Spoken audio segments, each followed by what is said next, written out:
ৰাজ্যৰ বাহিৰৰ কিছুমান ইউটিউবাৰেও ফাণ্ড কালেকশ্যন কৰিছিলে গতিকে সেই ফাণ্ডবিলাক শিৱসাগৰ চৰাইদেউত আহি পাইছেনে নাই সেই পাৰ্টটো আমি চাম যিসকলে খৰচ কৰিছে ভাল কৰি তেওঁলোকক আমি খুব ধুনীয়া অসম চৰকাৰে অভিনন্দন জনাই তেওঁলোকক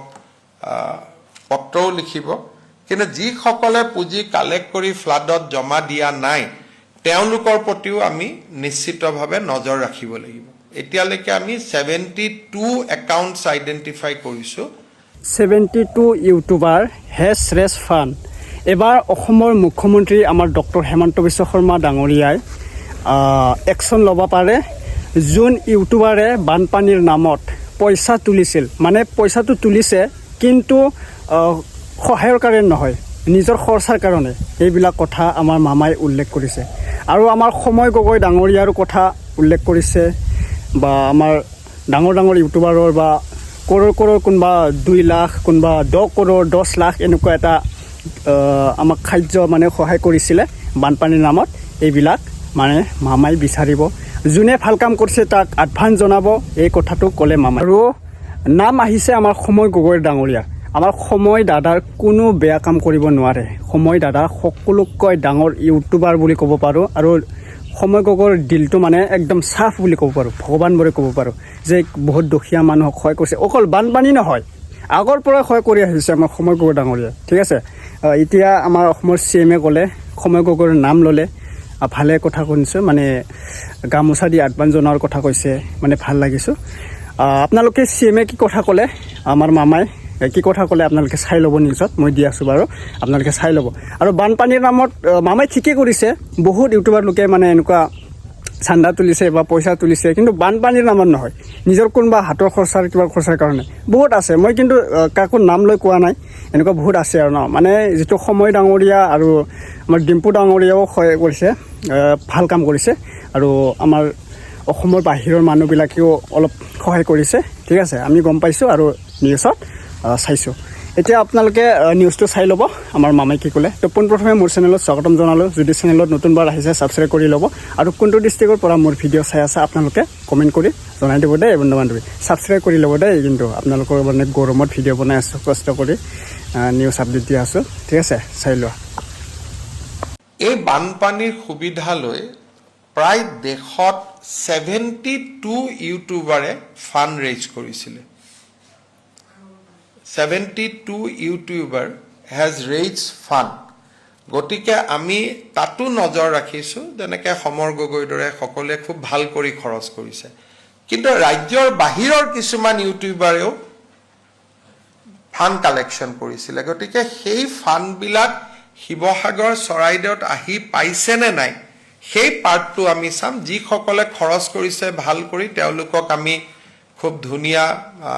অসম চৰকাৰে অভিনন্দন জনাই তেওঁলোকক পত্ৰও লিখিব কিন্তু যিসকলে পুঁজি কালেক্ট কৰি ফ্লাডত জমা দিয়া নাই তেওঁলোকৰ প্ৰতিও আমি নিশ্চিতভাৱে নজৰ ৰাখিব লাগিব এতিয়ালৈকে আমি 72 একাউণ্টছ আইডেন্টিফাই কৰিছোঁ যোনে নেকি ডিউৰিং দ্য ফ্লাড টকা কালেক্ট কৰিছে কিন্তু তাৰ ভিতৰত মই আকৌ কৈছোঁ যে বহুতে ইতিমধ্যে সহায় আৰম্ভ কৰিছে কিন্তু যিসকলে কৰা নাই কাৰণ অকল অসমৰ ইউটিউবাৰ নহয় গোটেই দেশৰ বিভিন্ন ষ্টেটৰ ইউটিউবাৰেও ইয়াত টকা কালেক্ট কৰিছে আৰু কিছুমানে এনেই কৈ দিছে যে আমি 2 কোটি দিলোঁ 50 লাখ দিলোঁ গতিকে আমি তেওঁলোকক সুধিম যে আপোনালোকে একচুৱেলি ক'ত কিমান দিলে যাতে ৰিপিটেশ্যন নহয় তেওঁলোকেও দিলে গভৰ্ণমেণ্টেও দিলে ৰিপিটেশ্যন হ'ব গতিকে যাতে ৰিপিটেশ্যন নহয় আমি তাৰ বাবেও নজৰ ৰাখিব লাগিব মই চক অসমীয়া মানুহটো সংবেদনশীল অসমীয়া মানুহে এইটো কাম কেতিয়াও নকৰে আৰু ডেফিনেটলি অসমীয়া মানুহে যদি কালেক্ট কৰিছে দিবই কিন্তু এবাৰ চাই পেলাই তেওঁলোকক সন্মানিত কৰাটো কোনো বাধা নাই যিসকলে ভাল কাম কৰিছে তেওঁলোকক গামোচা এখন পিন্ধোৱা সন্মান প্ৰদৰ্শন কৰাটো কোনো বাধা নাই গতিকে এনেও যিসকলে ফ্লাডত আমাক সহায় কৰিছে NGO হওক বা কোনোবাই দেশৰ বাহিৰৰ পৰা বিদেশৰ পৰা যোনে যেনেকৈ সহায় কৰিছে ৰাজ্য চৰকাৰেতো তেওঁলোকক সন্মান এটা জনাবই লাগিব গতিকে এইটো আমি ইনকুৱাৰী নহয় আমি সন্মান জনোৱাৰ প্ৰক্ৰিয়া এটাহে আৰম্ভ কৰিম যে যিসকলে ভাল কৰি কাম কৰিছে তেওঁলোকক অন্ততঃ গামোচা এখন পিন্ধাই সন্মান জনোৱাটো অসমবাসীৰ দায়িত্ব আৰু কৰ্তব্য। আৰু মই এইটোৱে কৈছোঁ যে 72 একাউণ্টছ আমি আইডেণ্টিফাই হৈছে, আমাৰ পুলিচে আৰু আইডেণ্টিফাই কৰি আছে, তেওঁলোকৰ যিটো চাইবাৰ চেল আছে। আৰু আইডেণ্টিফাই কৰাৰ ভিতৰত মই কিছুমানক দেখিছোঁ, কিছুমানে কাম কৰিও আছে। তোলা মানেই যে বেয়া সেইটো ক'ব নোৱাৰি, কিন্তু